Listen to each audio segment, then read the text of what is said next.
હે નાથ મુજને મતિ શુદ્ધ દેજો, હૈયે સદા સેવક ભાવ રહેજો.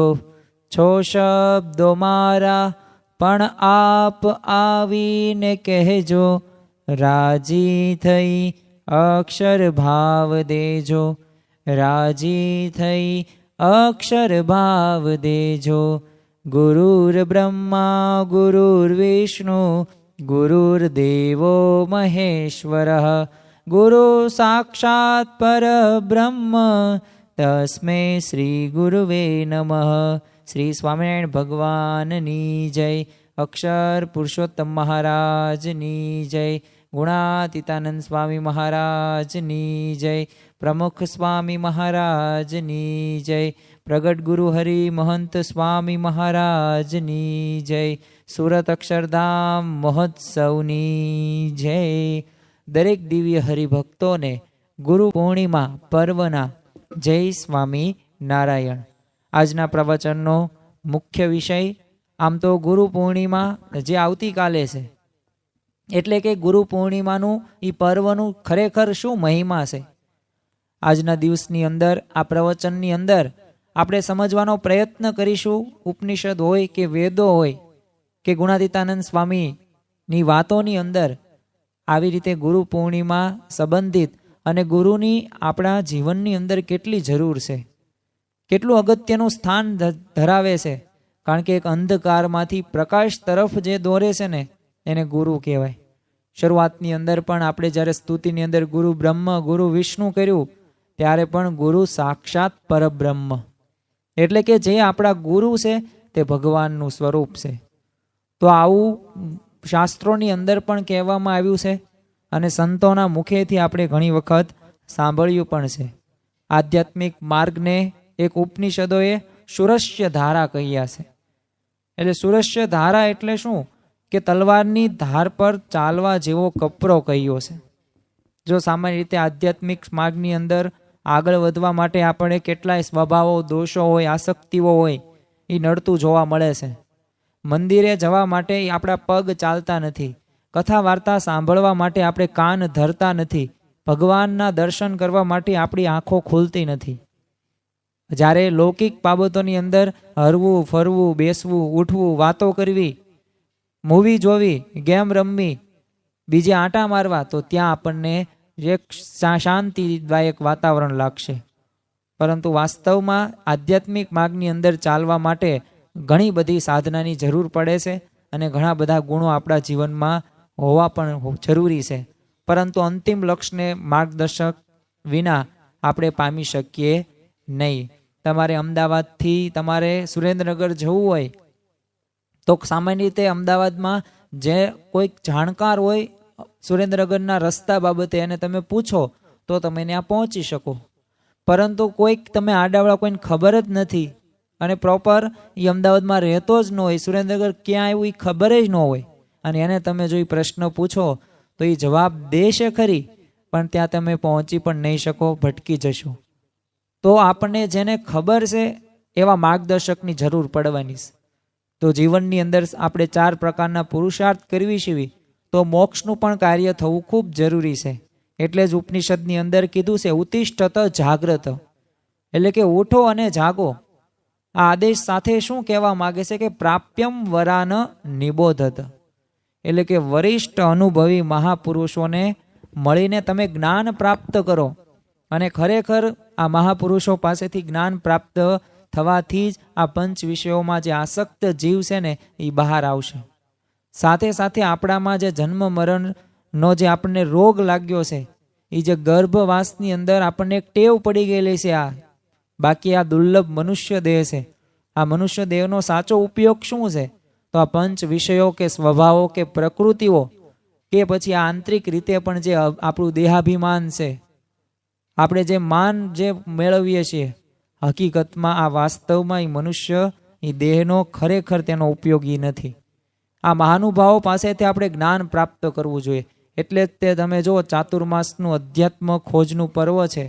એટલા માટે જો મહાપુરુષોએ મળીને આ જ શોધની શરૂઆત થવી જોઈએ. કારણ કે ચાતુર્માસની અંદર ઘણા બધા આપણને વિશેષ નિયમો મહારાજ અને સ્વામી આપે છે. તેમાં વિશેષ નિયમ શું છે? તો વિશેષ નિયમ છે કે આપણે પહેલું જ પર્વ ચાતુર્માસનું અને ગુરુ પૂર્ણિમા, એટલે એક ગુરુ અને શિષ્ય વચ્ચેનો સંબંધ કેવો હોવો જોઈએ એનું આપણને માર્ગદર્શક, પથદર્શક ધરાવતો આ પર્વ છે. અધ્યાત્મ માર્ગના પગથિયા ગુરુ વિના ચઢવા વાસ્તવિક રીતે અશક્ય છે. જેને તમે આત્મ સાક્ષાત કરવો છે, જેને એને ગુરુને શોધી જ લેવા જોઈએ. અને જે ગુરુએ દર્શાવેલો જે માર્ગ છે એ માર્ગમાં ચાલવાનું એને લક્ષ્ય પોતે રાખવાનું છે. કારણ કે આવા કોઈક દ્રષ્ટિકોણથી જો મુમુક્ષુઓ ચાતુર્માસની અંદર આ પ્રથમ ઉત્સવ છે ગુરુ પૂર્ણિમા ઉજવે છે, અને આ હેતુથી જ તે કે મને સાચું જ્ઞાન મળે, જ્ઞાન સાથે સાથે હું એ રસ્તા ઉપર ચાલી શકું એવી મને બળ, બુદ્ધિ અને શક્તિ મહારાજ સ્વામી આપે. એટલે તો જોવો તમે, જાગ્યા વ્રત ધારણ કરી આપણે કૃત નિશ્ચયી થયા છે. હવે ચાલવાની શરૂઆત કરવાની છે. અત્યાર સુધી નથી ખબર તો હવે આપણે જાગી જવાનું છે. એટલે માર્ગદર્શક ગુરુની અવશ્ય જરૂર પડવાની જ છે. ગુરુ પૂર્ણિમા એટલે શું? તો ગુરુ પૂર્ણિમા એટલે વ્યાસ જયંતિ પણ કહેવામાં આવે છે. ભગવાન વેદ વ્યાસ એ હિન્દુઓના સનાતન ગુરુ છે. એટલે જ એમની જયંતિ રહીને એ ગુરુની જયંતિ તરીકે ઓળખવામાં આવે છે. અને વ્યાસ પૂર્ણિમા પણ કહેવામાં આવે છે. કારણ કે એ દિવસે સમસ્ત ભારત વર્ષ, કોઈ એક ગુજરાત નહીં, કોઈ એક રાજ્ય નહીં, પરંતુ સમગ્ર ભારતના રાજ્યોની અંદર, એ કેન્દ્ર શાસિત પ્રદેશોની અંદર એ પ્રજા ગુરુનું પૂજન કરે છે.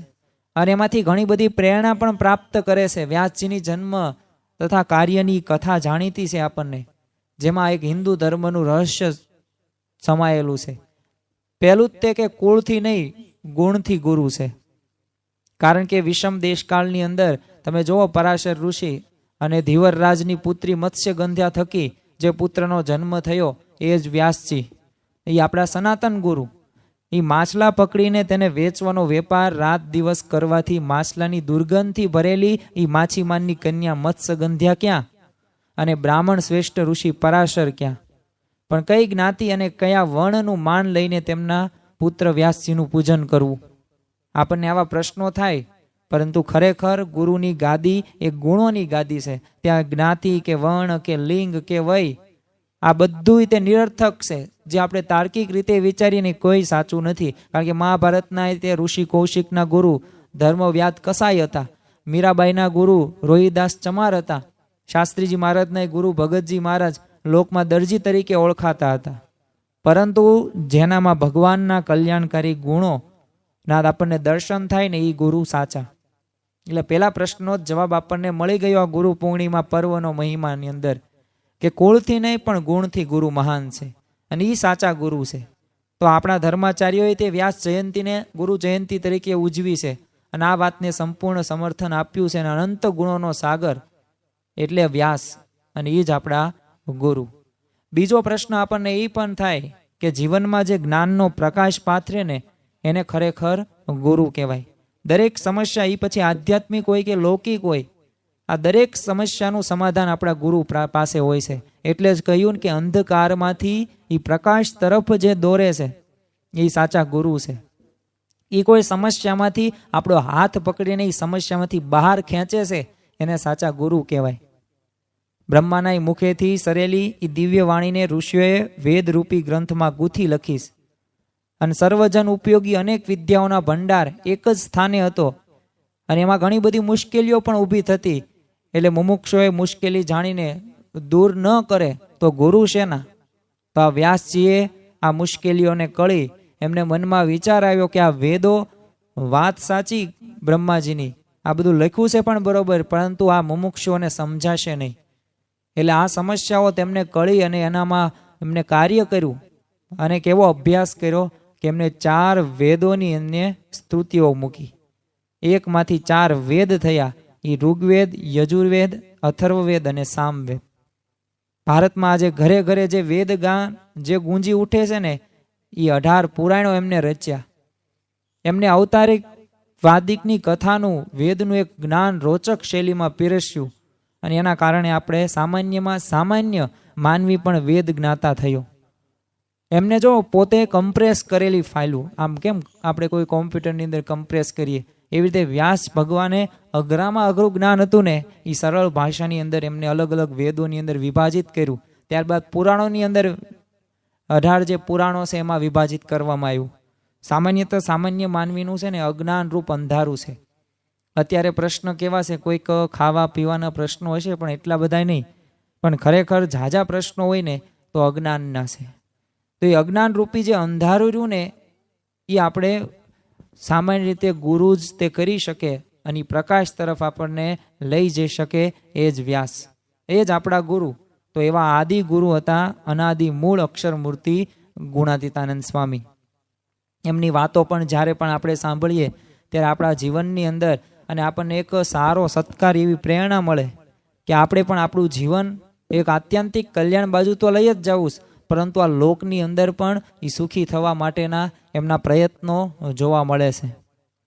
તેમને એક જ વાતની અંદર એવું કહી દીધું કે જ્યારે પણ મુશ્કેલી જીવનની અંદર આવે તો શું કરવું, એનો પ્રશ્ન પોતે જ જવાબ આપે કે સ્વામિનારાયણ સ્વામિનારાયણ ભજન કરવું. તો અલ્પ એવા વાક્યની અંદર આપણા દરેક માત્ર સમસ્યાનું સમાધાન તેમની પાસે છે. ગોંડલ મહારાજા જ્યારે સંગ્રામસિંહજીના પુત્ર પથુબા યુવાન વયે જ મૃત્યુ પામ્યા. હવે યુવાન વયે કોઈ આવી રીતના પુત્ર મૃત્યુ થાય, સ્વાભાવિક છે કે ઘરની અંદર એ દુઃખનું એક માતમ છવાઈ જાય. તો આ સંગ્રામસિંહજીએ ખાવું પીવું તે બધું ત્યજી દીધું અને એકઈમાં મન જ ન લાગે. એટલે એમના મંત્રી હતા હરજીવન. આવા રાજા સંગ્રામસિંહજીની આવી સ્થિતિ જોઈ એટલે એમને શાંતિ થાય ને એ માટે ગુણાતીતાનંદ સ્વામીની વાત કરી અને કહ્યું કે તમે અહીંયા ગોંડલ આવો અને અમને સંગ્રામસિંહજીના યુવાન પુત્ર પથુબા એવોનું મૃત્યુ થયું છે, એટલે અમને સાંત્વના માટે આપો, અમને કથા વાર્તા કરો તમે. અને ગુણાતીતાનંદ સ્વામી આવે છે અને એવું નાશવંતપણાનો ઉપદેશ આ સંગ્રામજીને આપે છે. તો આ ગુણાતીતાનંદ સ્વામીના ઉપદેશથી છે ને સંગ્રામજીનો જેટલો પણ શોખ હતો ને એ બધો દૂર થઈ ગયો અને સંગ્રામજી સુખી થઈ ગયા. તો આમ જો જ્ઞાનના અભાવે દુઃખી જીવનને જ્ઞાનનો પ્રકાશ આપીને સુખી કરે ને એ સાચા ગુરુ. દરેક પ્રશ્નનો જવાબ આપણને પ્રમુખ સમયમાં જ આપણા ગુણાતીત ગુરુ પરંપરાઓના જીવનની અંદર જોવા મળે. એ પછી સહન શક્તિ હોય, પરાભક્તિ હોય કે પછી પારિવારિક પ્રશ્નો હોય કે આધ્યાત્મિક રીતે પણ એ દિવ્ય ભાવ તમે કહો કે અભાવ અવગુણ કયો કે પછી સામાન્ય રીતના મનુષ્ય ભાવના આત્મબુદ્ધિ સ્વરૂપ નિષ્ઠા, આવા પણ પ્રશ્નો આપણા જીવનમાં આવતા હોય તો એ બધા પ્રશ્નોનો જવાબ આપણી ગુણાતીત ગુરુ પરંપરાઓની અંદર જોવા મળે છે, આપણા શાસ્ત્રોની અંદર જોવા મળે છે. તો ખરેખર આપણા જે દુઃખી જીવનને એ જ્ઞાનનો પ્રકાશ આપે ને અને સુખિયા કરે એ સાચા ગુરુ. ત્રીજી વાત આપણે એ પણ એક જાણવી જરૂરી છે કે આપણને પ્રગટ ભગવાનની ઓળખ કરાવે ને એને ગુરુ કહેવાય. કારણ કે વેદોમાં તે વર્ણવેલા જે પરમાત્માના પ્રગટ સ્વરૂપને વ્યાસજીએ શ્રીમદ ભાગવત પુરાણની રચીને પ્રગટ કર્યું છે. વ્યાસજીએ 18 પુરાણો લખ્યા, વેદો લખ્યા, પણ એમને કાયમ અશાંતિ જ રહેતી. પણ નારદજીએ કીધું કે તમે ભાગવતના એ પ્રગટના છે ને તમે અલગ અલગ ચરિત્રો લખો. અને જો ભગવાન શ્રી કૃષ્ણને એમને ઓળખાવ્યા અને ભગવાનના પ્રગટ જે સ્વરૂપની ઓળખાણ કરાવી તે વ્યાસ અને એ જ ગુરુ. અક્ષરબ્રહ્મ ગુણાતીતાનંદ સ્વામીએ તે જુનાગઢની અંદર 40 વર્ષ સુધી વાતો કરીને જે પોતાના યોગમાં આવે ને એ બધાને પ્રગટ ભગવાન શ્રીજી મહારાજના સર્વોપરી સ્વરૂપનો નિશ્ચય કરાવ્યો છે. અને એ જ દિવસે ઈશ્વર ત્રવાડીએ ગુણાતીતાનંદ સ્વામીને એક પ્રશ્ન પૂછ્યો કે સ્વામી, આપ શ્રીજી મહારાજને સર્વોપરી ભગવાન કેવી રીતે કહો છો, કયા આધારે તમે આવું કહો છો? અને ત્યારે શ્રીજી મહારાજે તો આમ માઇક ભાવ તો આમ ટાળીને, કારણ શરીરને ટાળીને કલ્યાણ કર્યા છે એમ સમજીને સર્વોપરી પરિણ્યું છે. અને સામાન્ય રીતે આવા ઉત્તર સાંભળીને ઈશ્વર ત્રવાડીને સર્વોપરીનો નિશ્ચય થઈ ગયો કે ઓહો, માઇક ભાવ સ્વભાવો પ્રકૃતિ આસક્તિઓ ટાળવીને એ અઘરામઘરી વાત. અને શ્રીજી મહારાજે કાર્ય કરેલું છે. આમ હરિભક્તોના સંશયોનું પણ નિવારણ કરીને સ્વામી એમને પ્રગટ ભગવાનની યથાર્થ ઓળખાણ કરાવતા. એટલે જ એક સાખી આપણે વારંવાર ગવાય છે ને, અને ઘણી વખત આપણે ગમે ત્યારે સંતોના મુખેથી પણ સાંભળીએ છીએ કે ગુરુ ગોવિંદ દોઉ ખડે કિસકો લાગુ પાય, બલિહારી ગુરુદેવ કી જીને ગોવિંદ દિયો બતાય. એટલે કે ગુણાતીત ગુરુ દ્વારા ભગવાન પ્રગટ રહે છે ને એની ઓળખાણ થાય ને એ ગુણાતીત ગુરુ પ્રસંગોપાત ભગવાન જે પ્રગટ ભગવાન છે એમની સ્વરૂપ આપણને ઓળખાણ કરાવે છે ને એમનામાં આપણો જીવ બંધાવે છે. જો ખરેખર આપણે દરેક એક મુખ્ય જીવનનો એક ધ્યેય હોય છે કે આપણું આત્યંતિક કલ્યાણ થાય, આપણને અક્ષરધામ પ્રાપ્ત થાય. પરંતુ એના માટે જરૂરી છે કે આપણે પ્રગટને ઓળખીએ, કારણ કે આ દિવ્ય ભાવ રહ્યો ને એ જ વ્યક્તિના દરેક પ્રશ્નનું સમાધાન છે. એક દિવસ જાગા ભક્તને ઉદાસીનતા થઈ આવી, ઘણી બધી ભક્તિ કરે, નિયમ ધર્મ પણ પાળે. એટલે ગુણાતીતાનંદ સ્વામી પાસે આવીને કહે છે કે સ્વામી, મારો પાછોતરો દેહ આવ્યો, એટલે શ્રીજી મહારાજના દર્શન અને સંબંધ થયા નહીં. અને એ સાંભળીને સ્વામીશ્રીએ કહ્યું કે શ્રીજી મહારાજના દર્શન થયા હોત તો શું કરે તમે? એટલે જાગા ભક્તે જ કહ્યું, મહારાજનું અખંડ ધ્યાન કરે તું ત્યારે. અને ગુણાતીતાનંદ સ્વામી આ જાગા ભક્તની વાત સાંભળીને હસ્યા અને પછી કહ્યું કે મહારાજનું સુખ લેવાની તમને ખબર છે? એમ કહીને આગળ વાત વધાવે છે કે મહારાજની મૂર્તિના 4 સુખ છે: દર્શન, વાતું, પ્રસાદીન, મળવું. મહારાજને 4 સુખ આજથી મારે તમને આપવા છે. જો બાકી શ્રીજી મહારાજનો આકાર તમને દેખાતો નથી, પણ એમ એક રોમનો પણ ફેર નથી, એ તમે નક્કી જાણજો. તો જો શ્રીજી મહારાજ ગુણાતીતાનંદ સ્વામી દ્વારા અખંડ પ્રગટ છે ને, એવી સ્વામીની વાત સાંભળીને જાગા ભક્તને ત્યારે અત્યંત આનંદ થયેલો. તો જો આવી રીતે આપણને સત્પુરુષ થકી સત્પુરુષની ઓળખાણ થાય છે. આમ જો ભગવાનને ખબર પડે કે ભગવાનના જે પ્રગટ સ્વરૂપની ઓળખ કરાવીને પ્રગટનું સુખ લેવાની રીત છે ને શીખવે ને એને સાચા ગુરુ કહેવાય. ચોથી આપણે વાત એ પણ એક જાણવી જરૂરી છે કે પરમ સત્યની પુષ્ટિ કરે ને એને ગુરુ કહેવાય. જ્યારે મહાભારતના યુદ્ધની અંદર જ્યારે મોટા મોટા મહારથીઓ હતા, બુદ્ધિશાળીઓ માર્ગ ભૂલ્યા હતા. એ કર્ણ હોય, ભીષ્મ પિતામહ હોય, એ દ્રોણાચાર્ય હોય, કૃપાચાર્ય હોય, કુલગુરુ હોય કે ધૃતરાષ્ટ્ર હોય, ત્યારે ભીષ્મ પિતા પણ વિવશતાથી દુર્યોધનના પક્ષે રહીને એ મહાભારતના યુદ્ધનું મુખ્ય કારણ બન્યા. એ સમયે તટસ્થતાથી ઊભા રહીએ, યતો કૃષ્ણ તતો ધર્મ, યતો ધર્મ તતો જય. અને આવું કહીને પ્રગટ ભગવાનના પક્ષને વ્યાસજીએ પુષ્ટ કર્યો છે, જે આપણને સદાય ભગવાનના પક્ષે ઊભા રહે અને પરમ સત્યને પુષ્ટિ આપે, તે જ વ્યાસ અને તે જ ગુરુ. તો આજે આપણે ભગવાન સ્વામિનારાયણ સર્વોપરી છે, એ સત્યની પુષ્ટિ કરવામાં એ મોટા મોટા પરમહંસોએ શાસ્ત્રની તંતી આંડી આવી છે.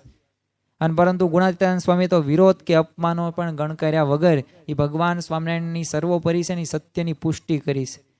એ જ પરંપરામાં ગુરુ ભગતજી મહારાજે ગુણાતીતાનંદ સ્વામી મૂળ અક્ષર બ્રહ્મ છે તે વાતને જગ છતરાઈ કરી. બ્રહ્મ સ્વરૂપ શાસ્ત્રીજી મહારાજે એ ભગતજી મહારાજ થકી જે જ્ઞાન પામી અને અક્ષરરૂપ થઈને પુરુષોત્તમની નારાયણની ભક્તિ કરવાની શુદ્ધ ઉપાસના આપી, અને એ પાછા કષ્ટો વેઠીને, માર અપમાન આ બધું સહન કરીને અને દેશ વિદેશમાં પાછી પ્રવર્તાવી. એ જ શુદ્ધ ઉપાસના પ્રવર્તમાનમાં કાર્યને યોગીજી મહારાજ અને પ્રમુખ સ્વામી મહારાજે પુષ્ટિ આપી અને જન જન સુધી પહોંચાડવાનું કાર્ય કર્યું. અને આજે પ્રગટ બ્રહ્મ સ્વરૂપ મહંત સ્વામી મહારાજે પણ એ આરતી કયો, મહાપૂજા કયો કે સત્સંગ દીક્ષા ગ્રંથ કયો, એક નવીનીકરણીય શુદ્ધ ઉપાસના અને પ્રવર્તાનો વિશેષ આપણને વેગ આપ્યો છે. તો આમ જો વ્યાસજીએ જેમ પરમ સત્યની પુષ્ટિ કરે ને એ જ સાચા ગુરુ, એમ ગુરુના અનેક આદર્શોનું વિશિષ્ટ સ્વરૂપ છે વ્યાસજી. તેથી જ તેમની જયંતી તે જ ગુરુ જયંતી. અને ગુરુ કેવા હોવા જોઈએ તો તેનો સ્પષ્ટ ખ્યાલ આપ્યો કે મુમુક્ષુએ મળી રહે ને એ હેતુથી ગુરુ જયંતી ઉજવાય છે. અને એના માટે આ પર્વનું વિશેષ એક પ્રકારની ઉત્સાહ દરેક શિષ્યોના જીવનની અંદર જોવા મળે છે. દ્રઢતા વધે ને એ હેતુથી ઉજવવામાં આવે છે. મુક્તાનંદ સ્વામી પણ મુકુંદ બાવનીમાં કહે છે કે ગંગા ગુરુ સો જાન, શાન મેં શામ બતાવે, કર્મ કરે દે જ્ઞાન, અવિદ્યા ઉર્સે જાવે. પરંતુ આવા ગુરુ કોણ? તેઓ આગળ કહે છે, ઘર ઘર સો ગુરુ નાહી, એક હે ગુરુ અવિનાશી. અર્થાત એક અવિનાશી અક્ષર બ્રહ્મ, જે અવિનાશી પરબ્રહ્મનું પ્રગટ સ્વરૂપ છે ને એ જ ગુરુ છે. તો આ વ્યાસજીના જીવન અને કાર્યના એ ગુરુના તમામ આદર્શોનો સમાવેશ થઈ જાય છે. એ તમામ આદર્શોનું આજે મૂર્તિમાન સ્વરૂપ છે આપણા ગુરુ પ્રમુખ સ્વામી મહારાજ. અને આજે એવા જ તે પ્રગટ ગુરુ હરિ છે મહંત સ્વામી મહારાજ. પાછું ઉપનિષદોએ ગુરુના 3 લક્ષણ બતાવતા કહ્યું કે ગુરુ શ્રોત્રિય, બ્રહ્મ અને નિષ્ઠ હોવા જોઈએ. અર્થાત કે શાસ્ત્રોના આદર્શો પ્રમાણે એમનું જીવન હોવું જોઈએ.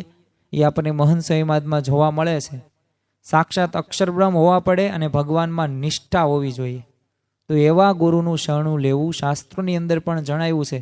તો આવા ગુણાતીત ગુરુને આપણે મેળવવાના છે. એટલું જ નહીં, એ પ્રણિપાતેન પરિપ્રશ્યન અને સેવયા, એટલે આવા ગુરુને વંદન પૂજન કરવાના છે. કયો માર્ગ પૂછવાનો છે અને સેવા કરીને આપણે પ્રસન્નતા મેળવવાની છે. અને તો મુમુક્ષુરાની આત્મ સાક્ષાત્કાર પામી શકે છે અને આત્મ કલ્યાણ પણ પામી શકે છે. તો આવા સાક્ષાત અક્ષર બ્રહ્મ ગુરુ આપણને મળ્યા છે, એ છે મહંત સ્વામી મહારાજ. તો આવો આજના તે આવતીકાલે જે ગુરુ પૂર્ણિમા પર્વ છે, તો એમના વિશેષ ગુણોનું આપણે આચમન કરીએ અને વિવિધ એમના પ્રસંગો સાંભળીએ. અને ખરેખર એ દિવ્ય ભાવર્યોની એમનું ગુરુ પૂજન છે, આ યોગીજી મહારાજના શબ્દો. અને દિવ્ય ભાવ ક્યારે આવે? તો એમાં આપણને ભગવાનપણાનો ભાવ આપણામાં જ્યારે દ્રઢ થાય ને ત્યારે એ શક્ય છે. તો આ ગુરુ પૂર્ણિમા નિમિત્તે આ પર્વનો વિશેષ મહિમા રહેલો છે. તો આપણે કાંઈક તો એવો એક સંકલ્પ લઈએ કે જેના થકી આપણા ગુરુ રાજી થાય, અને રાજી થાય તો ભગવાન પણ કૃપા કરે ને ગુરુ પણ કૃપા કરે. અને ખરેખર આપણે જીવનની અંદર આધ્યાત્મિક માર્ગે પણ આગળ વધી શકીએ અને લૌકિક માર્ગે પણ આગળ વધી શકીએ. તો આજના ગુરુ પૂર્ણિમા પર્વના દરેક દિવ્ય હરિભક્તોને બળ, બુદ્ધિ અને શક્તિ મહારાજ સ્વામી આપે અને આપણને દિવ્ય ભાવ અને એમનું સ્વરૂપ નિષ્ઠા ઓળખાય, એ જ પ્રાર્થના. શ્રી સ્વામિનારાયણ ભગવાનની જય. આવા જ આધ્યાત્મિક પ્રવચનો સાંભળવા માટે અમારી ચેનલને લાઈક કરો, શેર કરો અને સબસ્ક્રાઇબ કરવાનું ભૂલતા નહીં.